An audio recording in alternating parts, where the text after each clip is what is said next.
से बोलेंगे।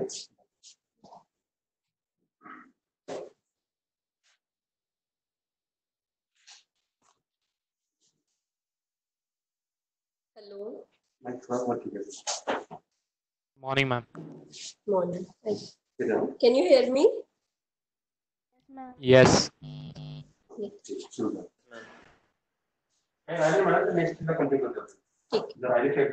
Oh. So today's lecture is on antioxidant in health.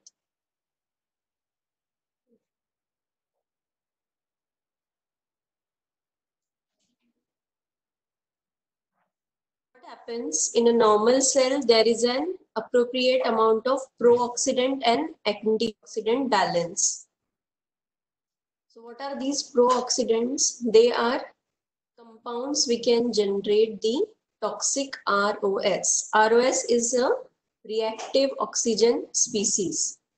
These reactive oxygen species are toxic to our cells. They damage the cellular organs and then they cause toxicity in our body. Hence, we need to maintain the pro-oxidant and antioxidant balance. This is essential for our healthy lifestyle. So now we'll see what are first antioxidants and then what are pro-oxidants in the form of reactive oxygen species and free radicals. Before starting this antioxidant, we'll see in detail what is oxidative stress.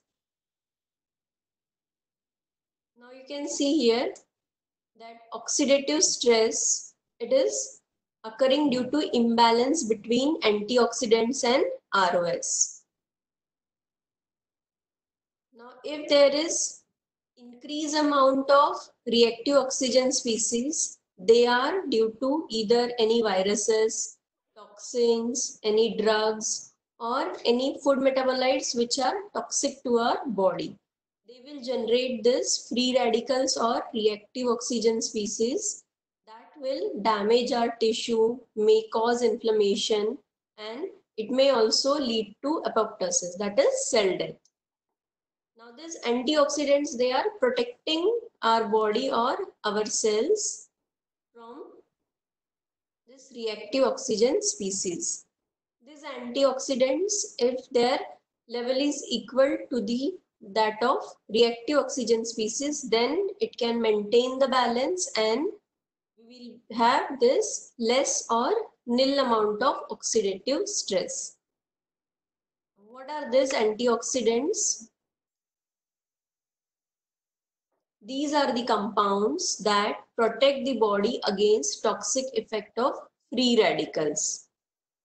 What happens is, in a molecule, the outer orbit, it consists of certain electrons. If they are paired, then the molecule is stable. If the electrons, they are unpaired, the outer orbit of the molecule consisting of the unpaired electron, that will be an unstable molecule. Since it is unstable molecule, it will have a tendency to lose either one electron or gain one electron. Hence, that unstable molecule is a free radical which has a tendency to lose or gain electron, thereby damaging the other cells. So we have antioxidants which help in donating one electron to this unpaired one, many electrons, so that the molecules, it become stable. What are the role or mechanism by which this antioxidant it acts? These antioxidants, they prevent the initiation of chain reaction by removing free radicals. What are free radicals that we'll learn tomorrow? But there are three phases of chain reaction in one mechanism of free radical formation. So what is the initiation chain reaction? That is when the chain is supposed to get formed. That is the initiation reaction. That is prevented by this antioxidant. so that the chain is not formed, free radical will not be formed, and hence the oxidative damage which will be occurring to the cell, that will be prevented. Second way of action is scavenge free radicals generated in chain reaction, thereby interrupting the chain sequences.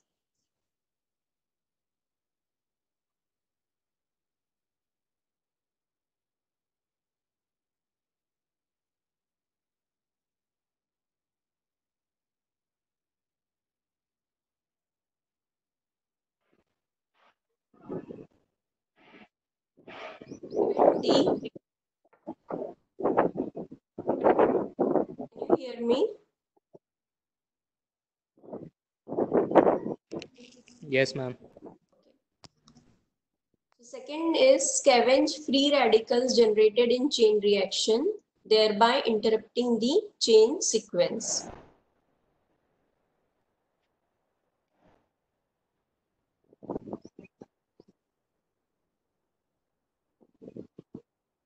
What do you mean by scavenging? That is, they eat or they disrupt the free radicals. We have this scavenging molecules like macrophages. They will eat up that free radicals and they will interrupt the chain sequence. The third portion is remove the peroxides, thereby preventing further generation of reactive oxygen species. Peroxides, these are some of the free radicals which are formed in between the chain reaction. So if we remove these peroxides, which are the in between molecules which are formed, then we can prevent the formation of free radical. There are two mechanisms by which antioxidant can protect the cell from lipid peroxidation. Lipid peroxidation is an process of formation of free radical from PUFA, that is polyunsaturated fatty acid. We'll learn this lipid peroxidation in next class. But antioxidants, how they protect from lipid peroxidation, that we'll learn today. There are two mechanisms. One is preventive antioxidants and another is chain breaking antioxidants.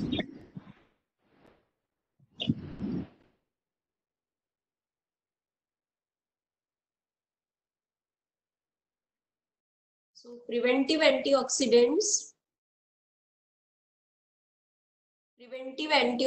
what they do, they inhibit the initiation phase. You know what is lipid peroxidation? There are three phases in this lipid peroxidation: initiation phase, propagation phase, and termination phase. So in initiation phase, this antioxidant, they inhibit that phase and the reaction stops there. Hence, that way it can prevent the oxidative damage. Example is glutathione peroxidase and catalase. These two we can utilize enzymes for the inhibition of initiation phase of lipid peroxidation. Second is chain breaking antioxidants. This is the second phase, propagation phase. Here we can inhibit this propagation phase by chain breaking antioxidants like superoxide dismutase, vitamin E, uric acid. These are the two mechanisms. Next, we have types of antioxidant systems. There are three types of antioxidant systems mainly, and fourth is the other antioxidants which are there, which are not categorized as a system, are kept in other antioxidant. First is enzyme antioxidant system. Second is vitamin antioxidant system. And third is mineral antioxidant system. And fourth, other antioxidant. It consists of various molecules which cannot be categorized in one group, so we have kept them in other. We'll deal them with one by one. First is enzyme antioxidant system. We have three enzymes here which are act as antioxidants. First is superoxide dismutase. Generally, SOD is the short form used for this. Second is catalase.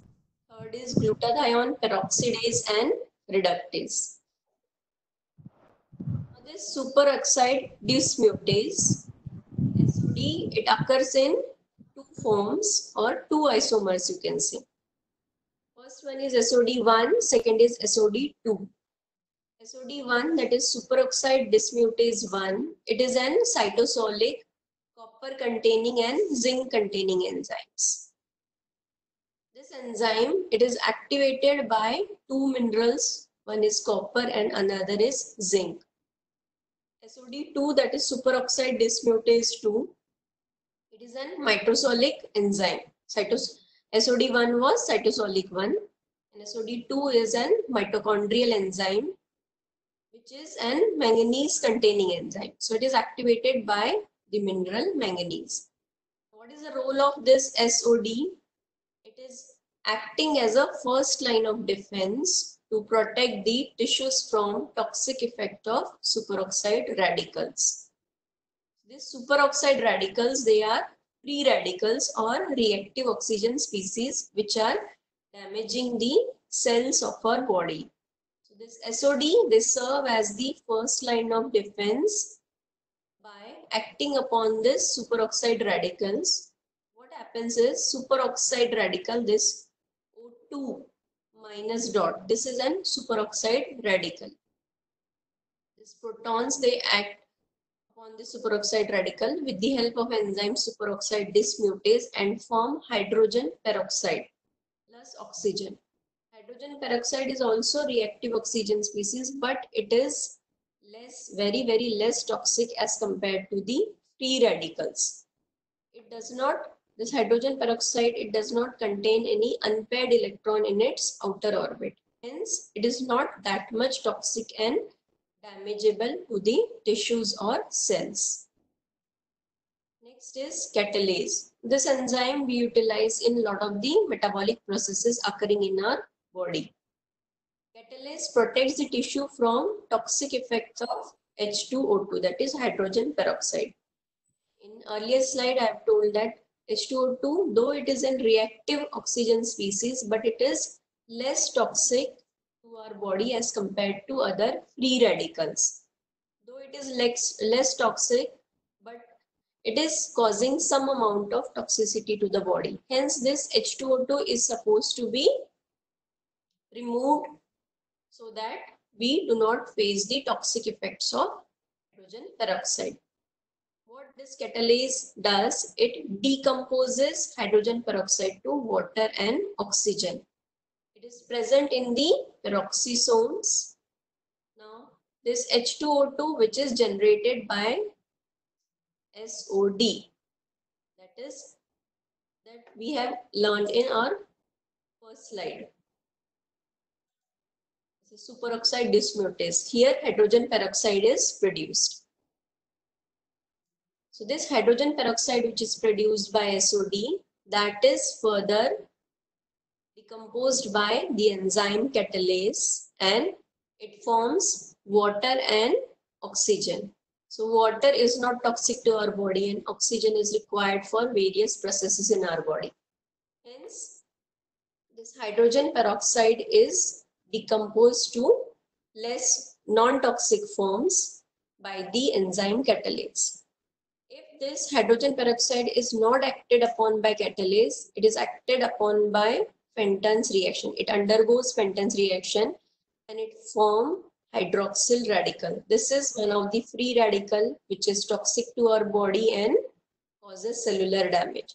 So it is better to be acted upon by catalase so that our body or tissues do not face the toxicity of hydrogen peroxide. Next is glutathione peroxidase and reductase enzyme. Glutathione peroxidase is a selenium containing enzyme. It is required for reduction of this hydrogen peroxide to water. Catalase, it is utilized for decomposition of hydrogen peroxide to water and oxygen.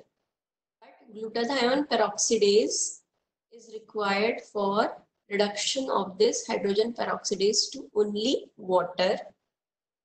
This is a selenium containing enzyme. This glutathione peroxidase is activated by help of selenium.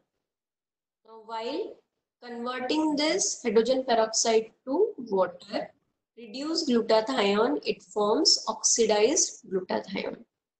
So what we require is reduced glutathione for further metabolizing other hydrogen peroxide. So we can regenerate this reduced glutathione with the help of glutathione reductase. We also require NADPH for this regeneration of reduced glutathione.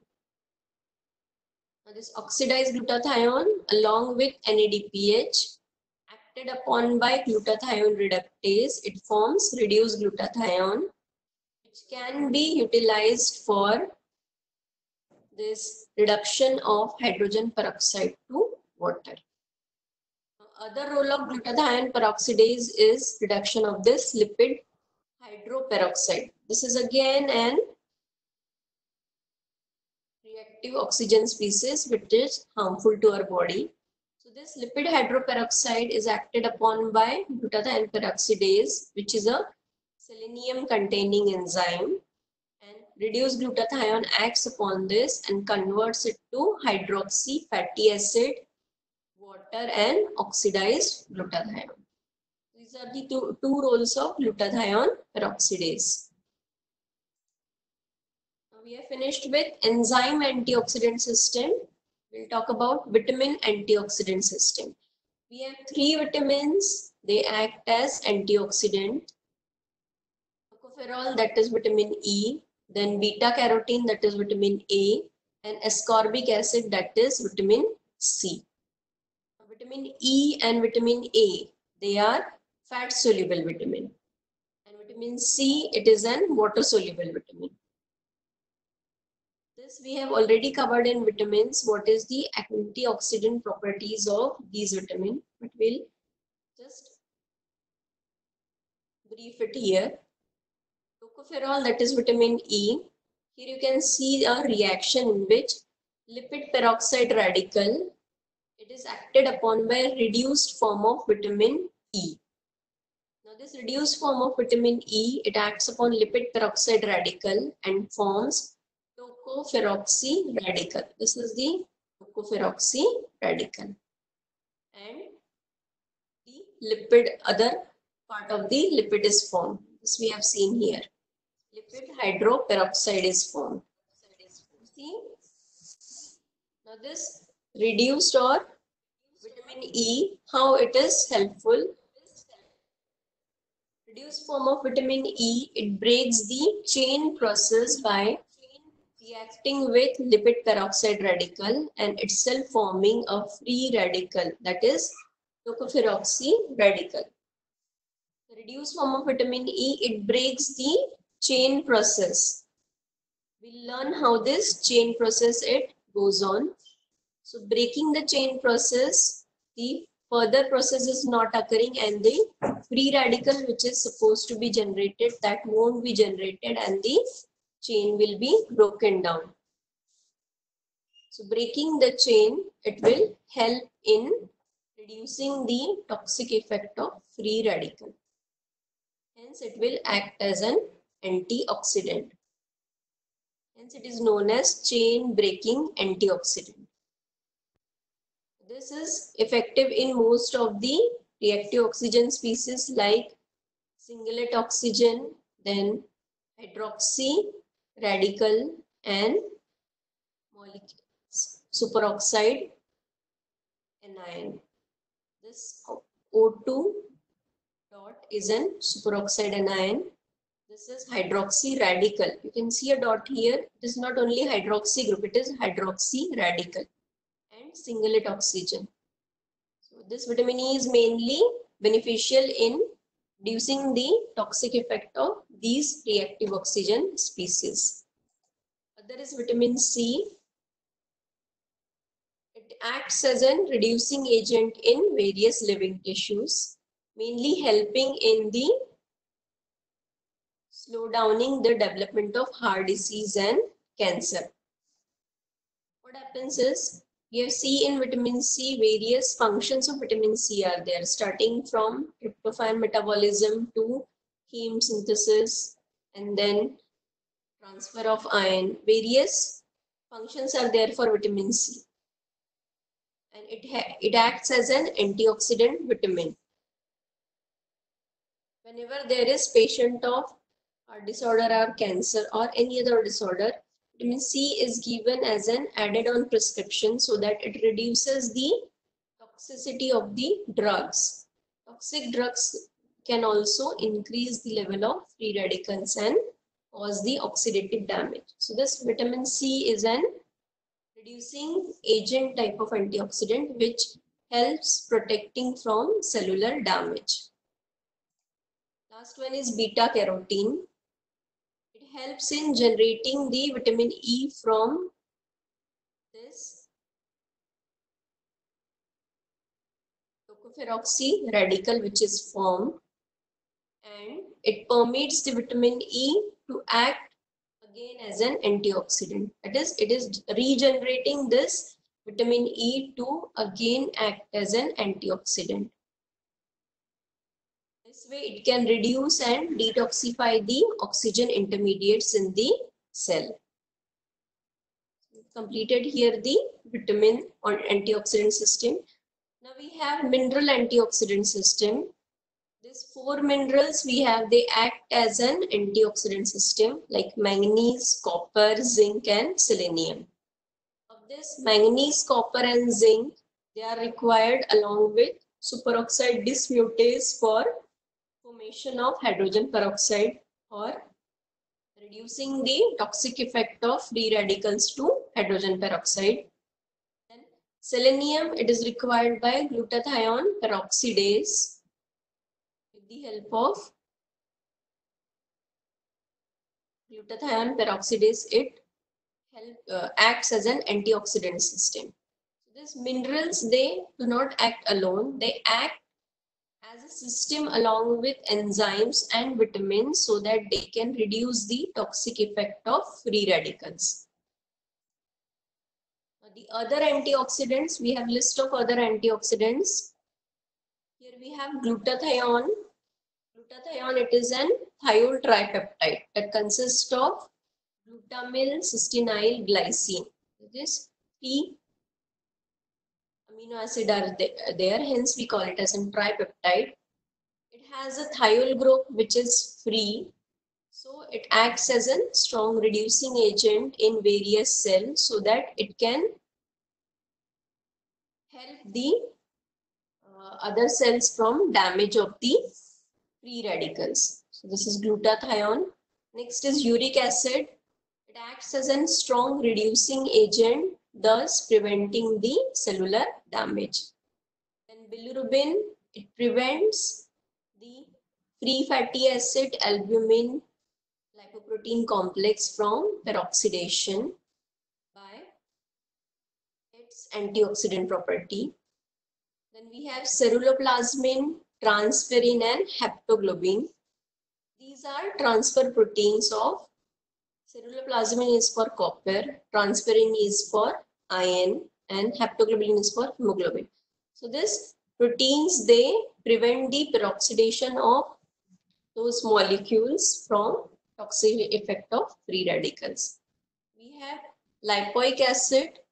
It helps in recycling of the antioxidants like vitamin E and C so that they can play their role as antioxidant again by regeneration. Phytochemicals like phenol, polyphenols, flavonoids, they are present in various foods and various processed foods so that they can act as antioxidants and prevent us from oxidative damage.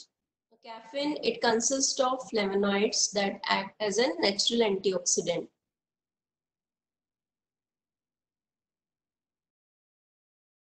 As I've already told, that these minerals, they do not act alone as antioxidant. They act in integration with vitamins as well as enzyme. This is the interrelationship between antioxidant system given. Here you can see that vitamin C, glutathione, carotenoids. This vitamin C and vitamin A, or you can see beta carotene. Along with glutathione, they act on this polyunsaturated fatty acid. Here, glutathione peroxidase with the help of selenium, it is acting upon this polyunsaturated fatty acid to form less toxic amount, that is the lipid peroxide which is formed. It is the free radical which is formed, it is acted upon by this system and then it forms less toxic substances. So whenever this antioxidant system it acts, enzyme antioxidant system, mineral antioxidant system and vitamin antioxidant system, they act as in a interrelationship way or in a mingled way. They cannot act separately. When they act in together, then they can produce an effect that is causing or preventing the act of free radicals so that the cellular damage can be controlled.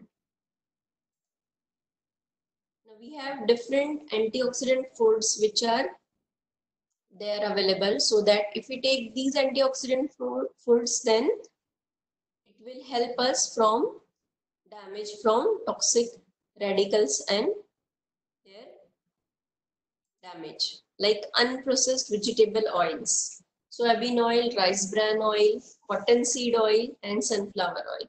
So if we eat in cooking, if we use unprocessed vegetable oil rather than processed vegetable oils, it's good for our health only. Next is whole grains. In the form of carbohydrate, we can take legumes. In the form of proteins, we can take green leafy vegetables like spinach, cabbage, cauliflower. These are rich in antioxidant properties. Grapeseed, turmeric, and walnuts. Mainly turmeric. In Indian diet, turmeric play a main role in every food. 90% of the food items, turmeric is there. Then onions. Onions are also in 90% of the cooking, there is onion in Indian diet. Now beverages like green tea and red wine, they can act as a good source of antioxidant. Those who are non-vegetarians, organ meat are also good source of antioxidant. Then citrus fruits, guava, amla. Fruits are always a good source of antioxidants, mainly citrus fruits, guava, amla, and carrots, papaya, watermelon, and tomato. These are some of the antioxidant foods which are there in our diet daily. So they maintain the balance between free radicals and antioxidant in our body so that the oxidative stress is reduced or nil in our body. Now we have finished antioxidant. Now why these antioxidants are required in our body? So that we can prevent the damage caused by reactive oxygen species. Can you hear me? Yes, ma'am. Yes, ma'am. Up till this it was clear. We talked about antioxidant. Yes, ma'am. So antioxidant, it comes as a short note where a line about oxidative stress is supposed to be mentioned.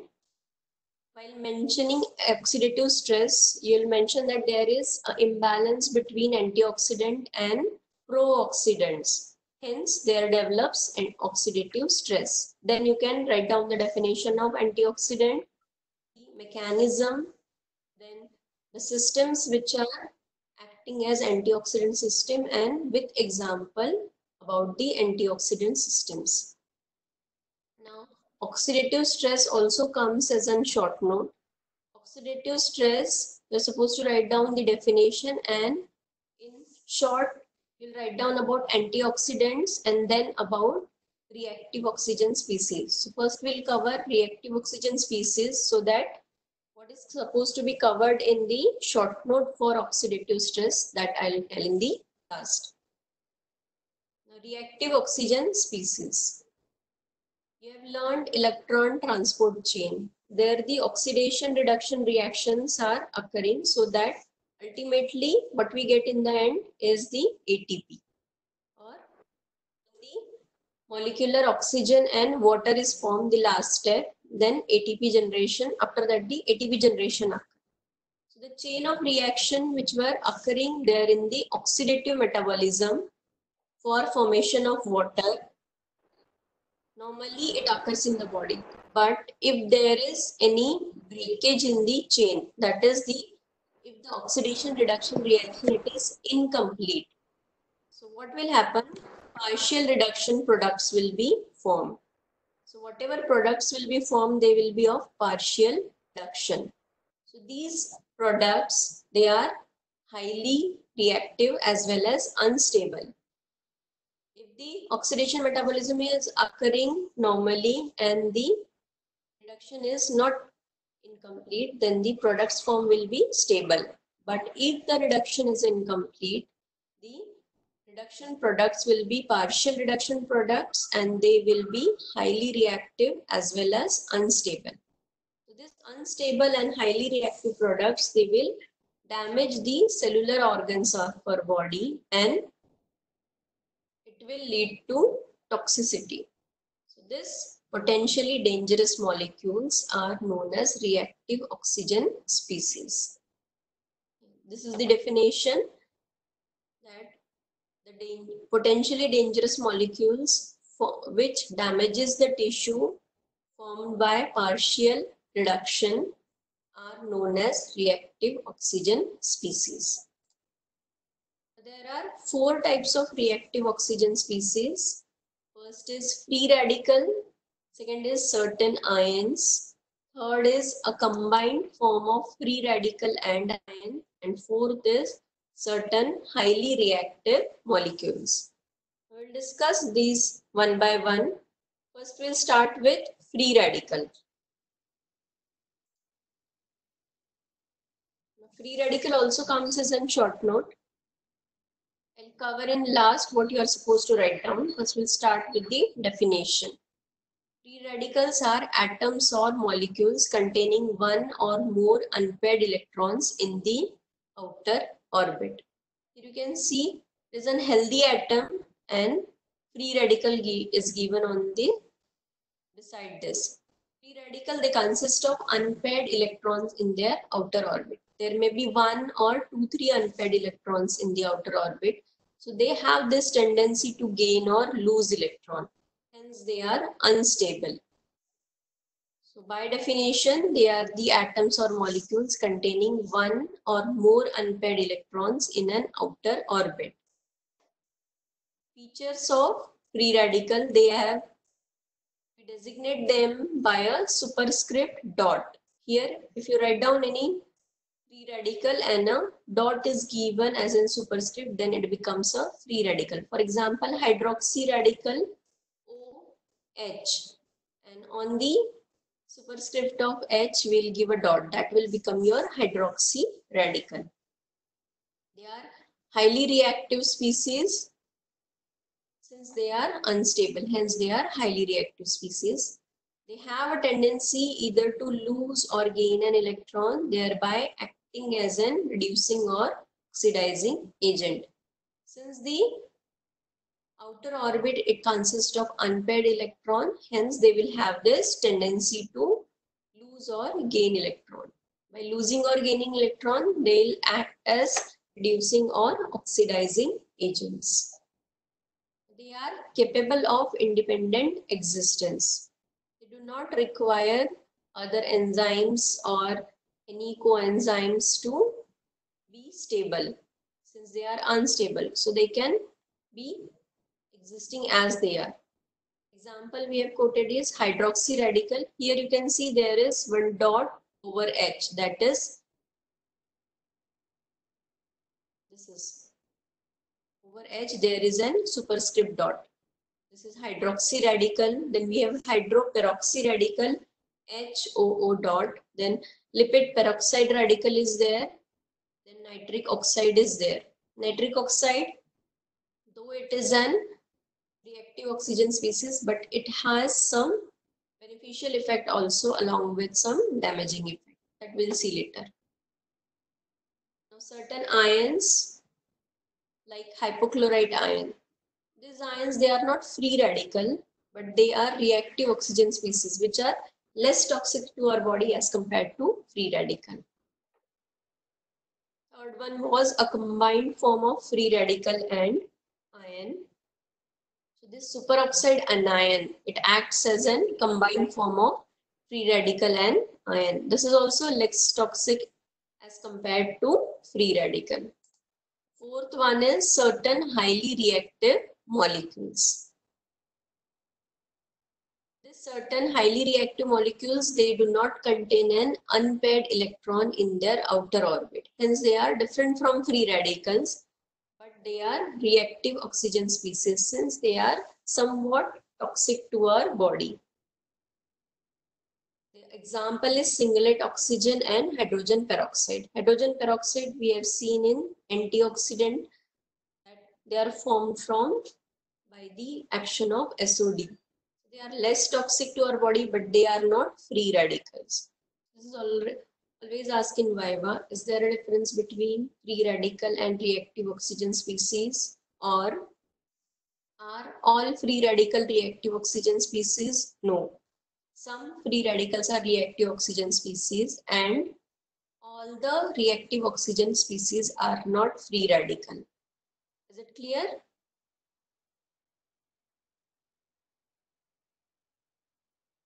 All the reactive oxygen species are not free radical.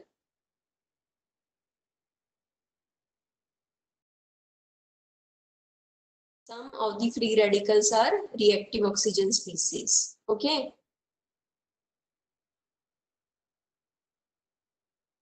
Yes, ma'am. Okay. So this is always asked in Viva. You should know that all the reactive oxygen species are not free radical. Or this can be asked as an MCQ also.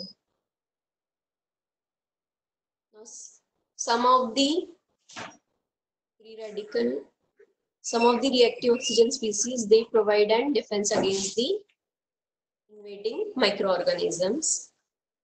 Here there is a given chart about radicals and non-radicals. What do you mean by non-radicals? Non-radicals are reactive oxygen species, but they are not free radicals.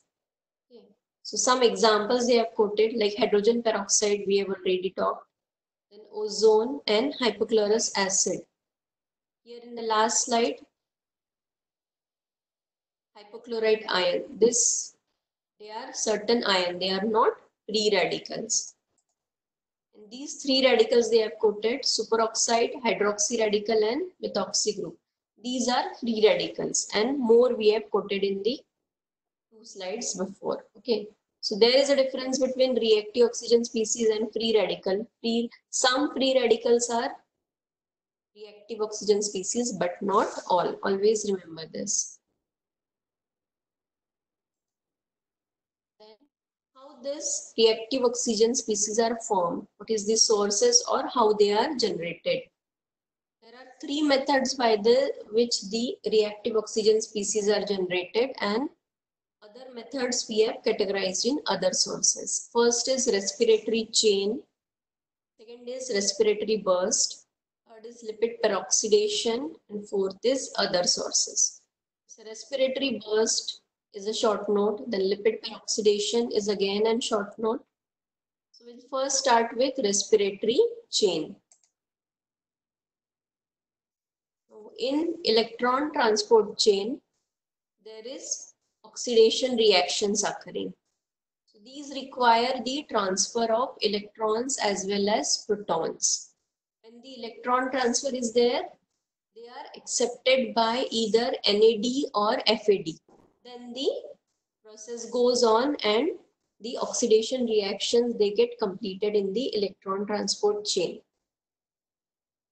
Now lastly, for formation of ATP, we require the flow of protons as well as electrons. If the flow of protons and electrons is not proper, then the formation of ATP is not good. Now, if there is leakage in this flow of protons and electrons, then what will happen? If there is leakage of protons, then it is okay because This leakage is associated with thermogenesis, that is the generation of thermal energy, and that is harmless to our body. But if there is leakage of electron, then it is not good for our body. This leakage of electron, it may lead to formation of reactive oxygen species, that is toxic to the cells and chain. Now, there is a reaction given here for formation of reactive oxygen species from molecular oxygen. Oxygen, it forms superoxide, then hydrogen peroxide, then hydroxy radical, and then water. So for formation of water from oxygen, some free radicals are generated in between. These free radicals, if there is any leakage, then these free radicals will be leaked and there will be reactive oxygen species which will damage to the cell. So what happens while formation of water? Only 2% of the inhaled oxygen, it undergoes partial reduction. That means only 2% of the oxygen, it is used for formation of free radicals. And only this 2% is causing potential destruction to our cells. Now, since this is causing potential destruction, hence we need to maintain the antioxidant system in our body so that it can act as defense against this free radicals. What happens is, these free radicals which are generated, they will, enzyme you have learned the active site. There is an active site on enzyme where the substrate, it gets attached. What happens? These free radicals which are formed, the partial products which are formed, they will get attached to this active site and be there for some time. But if these free radicals which were there present in the active site, if they escape from this active site, then they will cause the effective damage to the or potential damage to the cellular organisms. So some enzyme, they have this active site on which this free radicals that get attached. We have three enzyme system here which are catalyzing the oxygen reaction, which require oxygen for their reaction for generation of free radical. Oxidases, monooxygenases, and dioxygenases. This is again an MCQ and Viva question. The enzyme catalyzing oxygen requiring system with generation of free radicals. There are three enzyme systems: oxidases, monooxygenases, and dioxygenases. Again, we have example of these three. Oxidases, what they do is they catalyze the reduction of dioxygen to yield water and hydrogen peroxide.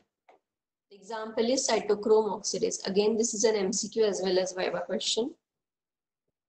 So water and hydrogen peroxide is generated with the help of this dioxygen. Example is cytochrome oxidase. Next enzyme system is monooxygenases.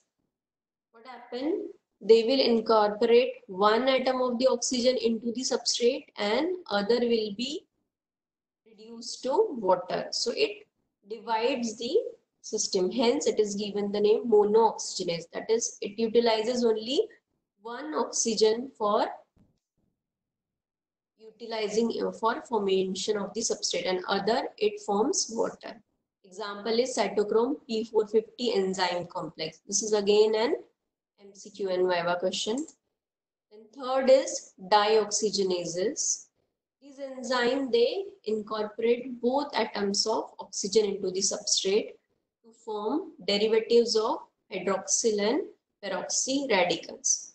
So for formation of free radical like hydroxy radical and peroxy radical, we have dioxygenases which utilizes both oxygen atom for formation of the free radical. Example is cyclooxygenases. So we were having three enzymes which catalyze the oxygen requiring reaction: oxidases, monooxygenases, and dioxygenases. With this, we have completed antioxidant and started our reactive oxygen species. In next lecture, we'll learn about free radicals in detail. So what all short notes we get from this chapter is antioxidant as such comes as a short note, then oxidative stress. In antioxidant, what is supposed to be written that we have already covered. But for oxidative stress, you'll write some part about antioxidant and some part about free radicals. So free radicals will cover tomorrow. Then how to write short note on oxidative stress, that we'll cover tomorrow. Now, some MCQ and Viva questions has been covered. Like this enzyme catalyzing, three enzymes we have. Then again, respiratory burst and lipid peroxidation are two short note that we'll cover tomorrow. Then nitrogen oxide is one more short note and Viva question that we'll also cover tomorrow. Now this is Viva question, that is all reactive oxygen species are not free radicals. This you keep in mind. And hydrogen peroxide is one example which is an reactive oxygen species, but it is not a free radical. That you always keep in mind.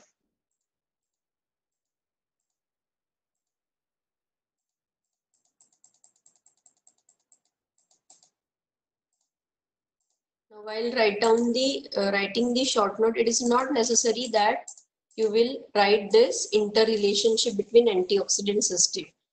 If you mention these role of other antioxidant, mineral antioxidant system, then vitamin antioxidant system, and enzyme antioxidant system, then also it is okay. So we have covered our lecture for antioxidant today. Is it clear or you have any difficulty?